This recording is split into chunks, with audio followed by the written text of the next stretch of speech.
मैं एम नफीस रशीद। आप देख रहे हैं भारत न्यूज 247। खबर के आखिर तक बने रहें और मैं आपको जानकारी जरा देता चलूं तो ज्यादा बेहतर रहेगा। कुसुमा नायन, दस्यु सुंदरी बेहड़, बड़ा फेमस नाम रहा है अपने वक्त के दौर में। और कहा जाता था कि भाई जिंदा आदमियों की आंखें निकाल लिया करती थी। और 32 से ज्यादा मुकदमे दर्ज हुए, साथ ही साथ आत्मसमर्पण किया। अब अचानक से ही कुसुमा नायन की रिहाई को लेकर सैन समाज, ठाकुर समाज मांग कर रहा है और जगह जगह मीटिंग कर कर एकजुट होने की कोशिश कर रहा है। मैं इन सभी बातों के लिए बात करना चाहूँगा राजेंद्र ठाकुर सैन से, जो कि सर्व समाज सेवी हैं और अक्सर सार्वजनिक मुद्दों पर बात करते रहते हैं। स्वागत है राजेंद्र जी आपका भारत न्यूज 247 में। बहुत बहुत धन्यवाद जी। सर, थोड़ा जानना चाह रहे हैं आपसे कि कुसुमा नायन को लेकर अचानक सैन ठाकुर समाज जो है सक्रिय हो गया है और रिहाई की मांग कर रहा है, जबकि मालूम तो आपको भी अच्छी तरह से है कि एक दस्यु सुंदरी रही हैं कुसुमा नायन और 32 से ज्यादा मुकदमे दर्ज हुए और आत्मसमर्पण किया था। फांसी की सजा हुई थी पर सरकार ने फांसी की सजा रद्द कर दी, पर उम्र कैद की सजा तो है ना। तो अब आप क्यों रिहाई की मांग कर रहे हैं? सर जी, सबसे पहले मैं आपको यह बता दूं जी। कि जो कुसुमा नाइन का सवाल किया है आपने, हैं, हाँ। और उनके विषय में बहुत सारी बातें मैं जानता हूं। और आज उस मिशन को लेकर के भगवान सेन जी जब निकले हैं जी। तो हमसे हमें अपने खुद के आत्मा में एक उम्मीद की किरण जगी है कि निर्दोष कुसुमा नाइन अच्छा, आप जेल कुसुमा से को रिहा। निर्दोष मानते हैं सर? निर्दोष मानता हूं सर जी, क्योंकि आपसे मैं खुद ये, आप एक अनुभवी पत्रकार हैं, आप ये जी। जान सकते हैं कि यह बरसों से हमारे देश में चल रहा था, लोहे से लोहे को काटना।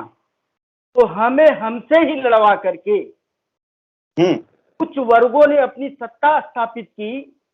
उसी का मुहरा कुसुमा नाइन बनी कि एक ऐसे परिवार से जो हमसे जुड़ा हुआ है, हम लोग कंधे से कंधा मिला करके हर जगह चले हैं, उनसे कुसुमा नाइन के साथ वह दरिंदगी करवाया गया जो स्वतः फूलन देवी के साथ में ब्राह्मणों ने किया था।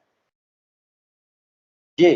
अगर ऐसे हुए अपराध का बदला लेना गुनाह है तो मैं तो कहता हूं कि बहुत सारे लोग गुनाहगार हैं आज भी, जो कि खुलेआम घूम रहे हैं, जिन्हें जेल पर के हमने एक बार लिखा भी था कि जेल बनी जिनके लिए सदन गए हुए लोग, हाँ। सदन में जाइए जिनको कहाँ गए हुए लोग।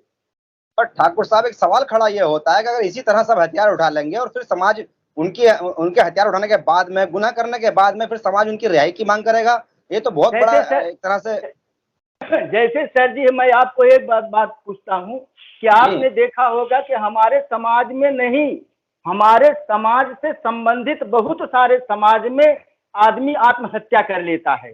आज हम दहेज का उत्पीड़न की बात बहुत सामने आती है। तो जी। जी। आप यह बताइए कि जो व्यक्ति 18 साल तक, 20 साल तक अपनी जीवन लीला हंस खेल करके जिया और वह अचानक आत्महत्या कर लेगा, क्यों? इसलिए उसको उस हद तक मजबूर कर दिया गया। उसी मजबूरी का कारण था कि कुसुमा नाइन ने हथियार उठा लिया।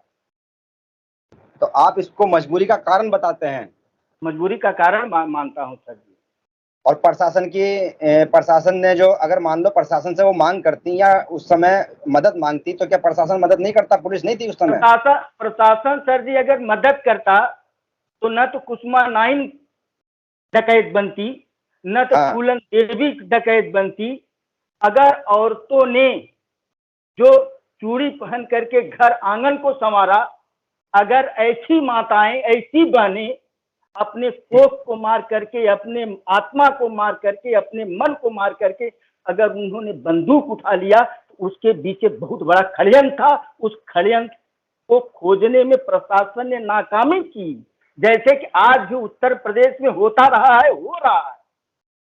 ठाकुर साहब, मैं एक बात और जानना चाहता हूं आपसे कि एक तो आप अपना परिचय पूरा दीजिए कि आप भारत के किस राज्य के अंदर संगठन चलाते हैं और आपका समाज सर जो है। सर्वप्रथम मैं आपको बता दूं, मैं राजेंद्र प्रसाद ठाकुर एक नाई परिवार से हूं।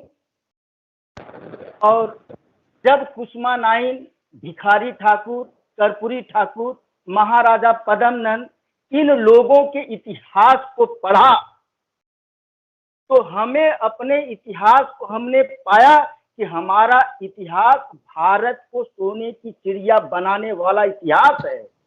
जी जी हमारा हमारा समाज, हमारे समूह समाज के वीर, हमारे समाज के सपूत इस देश को सोने का चिड़िया बनाया, जिसका प्रमाण है कि महाराजा पद्मनंद विभूषण हमारे समाज महाराजा पद्मनंद के नाम से दिया जाता है सर।